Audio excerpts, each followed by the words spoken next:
All right, welcome back. Today, we're jumping into what is basically a medical detective story. It all kicks off with this really confusing mix of symptoms, and the investigation is going to take us deep, deep inside our own cells. So, let's follow the clues together. So, here's our game plan. We'll start with that puzzling triad of symptoms. Then, we'll track down the cellular culprit. After that, we'll see how doctors followed the clues to make a diagnosis, look at the consequences if it's left unchecked, and finally, check out the path forward. Okay, so every good mystery starts with that first sign that something's off. With Gaucher disease, it's not just one single clue. It's actually a very specific combo of things that gets doctors pointing in the right direction. So think about this for a second. What could possibly connect a massively swollen spleen, constant bone pain, and bruising all the time for no reason? I mean, they seem totally unrelated, right? How could one thing cause all of that? It's a real classic medical puzzle. Well, the answer is what doctors call a clinical triad. It's a specific pattern they're trained to spot. You've got this hugely enlarged spleen, which has a technical name, splenomegaly. You combine that with bone pain that just won't quit, and issues happening way down in the bone marrow. When a doctor sees those three things all at once, yeah, a very specific alarm bell starts ringing loud and clear. And the puzzle pieces just keep fitting together. You also see these outward signs, like someone looking really pale, that's called pallor, and that constant bruising we mentioned. Both of those are happening because the bone marrow is struggling. It just can't make enough healthy blood cells. It can even affect how tall a person grows. See, they're not random at all. It's all connected. Okay, to really get what's going on here, we have to pull back from the big picture, the organs and bones, and zoom way, way in, like microscopic level. Because the real culprit here isn't a whole organ. It's a single broken down cell. All right, let's meet our prime suspect, the Gaucher cell. Now, to get this, just imagine a normal cell, a macrophage, as your body's little cleanup crew. They're always going around tidying up cellular junk.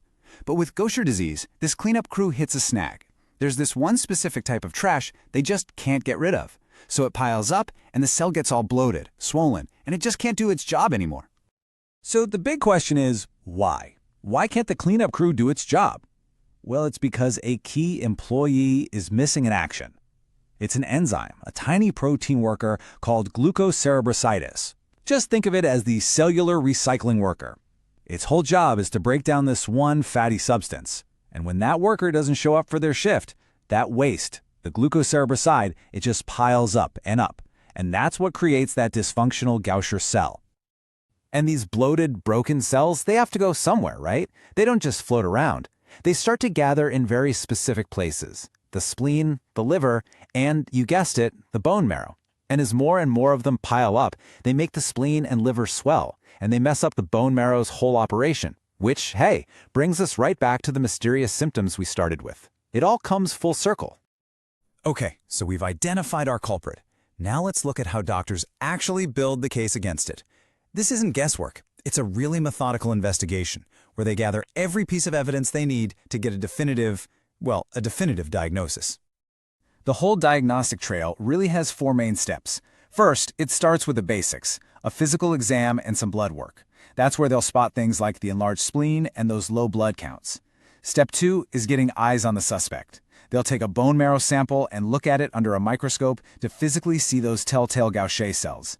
Then comes step 3. And this is the smoking gun, an enzyme test that provides the final undeniable proof that the crucial recycling worker enzyme just isn't there. And finally, step 4 is all about assessing the scene, using x-rays and other scans to see how much damage has been done to the bones and organs. So what happens if this case goes unsolved? What if the disease is just left to do its thing? Well, the impact can be really severe. It creates this kind of awful domino effect of health problems all through the body. As those Gaucher cells keep piling up, they make the bones super weak. We're talking fractures from just minor bumps. In the liver, all that buildup can lead to dangerously high blood pressure in a key vein. It's a serious condition called portal hypertension. And the spleen, which is already huge, can have parts of it actually lose their blood supply and die off, which causes just excruciating abdominal pain. And as if that's not enough, in some types of the disease, the nervous system gets attacked too. Yeah, and it's really important to know that this isn't a one-size-fits-all disease. It's broken down into different types, usually based on when it starts. The infantile type, for example, is often the most severe and can even affect the brain. Then you have the adult type, which is the most common one we see, and that one typically doesn't involve the brain. But here's the good news. This is absolutely not a cold case. Once a diagnosis is made, there's a really clear path forward. I mean, modern medicine has come up with some incredible ways to manage this disease and literally restore order at the cellular level. So, the number one tool they use is something called enzyme replacement therapy, or ERT. And this is so cool. It's basically like hiring back that missing cellular recycling worker we talked about. The therapy gives the body a working version of the enzyme, which lets the cleanup crew finally do its job and get rid of all that built-up waste. For really severe cases, a bone marrow transplant can even be a cure. And way back, removing the spleen was an option, but you don't see that much anymore, mainly because ERT works so well. And you know, that really gets to the heart of the whole thing.